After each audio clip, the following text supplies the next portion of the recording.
Municipal commissioner వారికి, సిబ్బందికి, మరి కౌన్సిలర్లందరికీ, అలాగే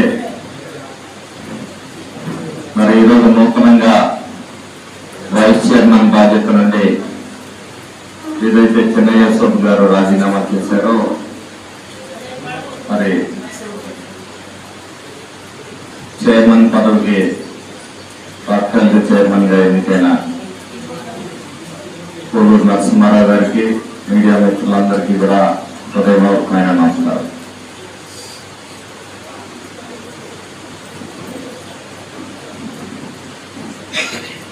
ఇందులో రాజకీయాలేమే కాదు, అభివృద్ధి, మాచర్ల మున్సిపాలిటీ అభివృద్ధి ధ్యేయంగా అందరూ కలిసి పనిచేద్దామని చెప్పేసి మరి ముందుకు వచ్చి వారు మరి చెన్నయ్య గారు పదవీ కాలం కూడా ముగియడంతో వారు రాజీనామా చేయటం, మరి వైస్ చైర్మన్ గా ఉన్న కోలూరు నరసింహారావు గారు చైర్మన్ గా బాధ్యతలు చేపట్టడం జరుగుతుంది. అలాగే వైస్ చైర్మన్ పదవికి మళ్ళీ ఇంకొక ఖాళీ ఏర్పడినందువలన దాన్ని పూరించడానికి కూడా చర్యలు తీసుకోబడతాయి. వైస్ చైర్మన్ గా నుంచి చైర్మన్ గా ఎన్నికైన కోలూరు నరసింహారావు గారు తన విద్యుత్ ధర్మాన్ని మంచిగా నిర్వహిస్తారని ఆశిస్తూ కౌన్సిల్ సభ్యులందరూ కూడా ఆమోదం తెలపడం జరిగింది.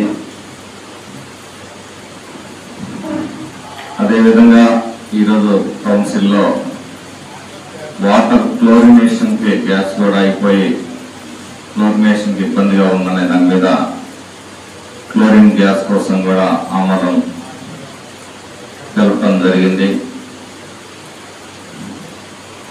మరి మాచర్ల మున్సిపాలిటీ అభివృద్ధిలో అందరూ కూడా భాగస్వాములు కావాలని చెప్పేసి ఈ సందర్భంగా కోరుకుంటూ కోలూరు నరసింహారావు గారికి హృదయపూర్వకమైన శుభాకాంక్షలు తెలియజేస్తాం. ఈ రోజున మన మాచర్ల శాసనసభ్యులు ఆధ్వర్యంలో, జోలగడ్డి బ్రహ్మారెడ్డి గారి ఆధ్వర్యంలో మా కౌన్సిలర్ల సపోర్ట్ తోటి ఈ రోజున చైర్మన్ గా ఎన్నుకోవడం జరిగింది. ఆ చైర్మన్ కి ఖచ్చితంగా మరి పేరు తీసుకొస్తారని చెప్పేసి, అలానే మాకు అండదండగా కమిషనర్ కానీ, స్టాఫ్ కానీ, మున్సిపల్ సిబ్బంది కూడా అందరూ కూడా మాకు అండదండగా ఉండాలని, అలానే కౌన్సిలర్స్ కూడా మాకు అండదండగా ఉండాలని, అలానే మీడియా మిత్రులు కూడా మాకు ఎప్పుడు అండదండగా ఉండి ముందు నడిపించాలని చెప్పేసి, మాచర్లని ముందు పదవిలో నడపాలని కోరిక మన బ్రహ్మారెడ్డి గారి కోరికని అనిదా మనందరం కూడా వారి కోరికని నెరవేరుతాము, మాచర్లని డెవలప్ చేద్దాము, కానీ నిద్రాహారం మాదైనా సరే డెవలప్ చేద్దామని మా కోరిక. కనుక ఈ అవకాశం ఇచ్చిన మాచర్ల జోలగడ్డి ఎమ్మెల్యే రెడ్డి గారికి మరొకసారి ధన్యవాదాలు తెలుపుకుంటూ అందరికీ నమస్కారం చెప్పుకుంటూ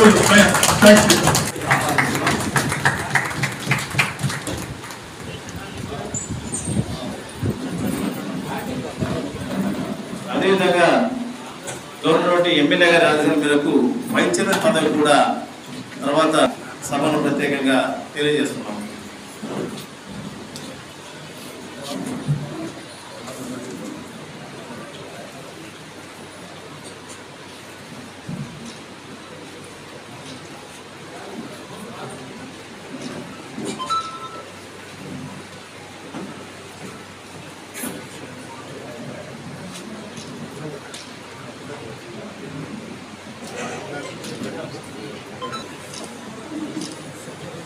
అంశమైన పన్నెండు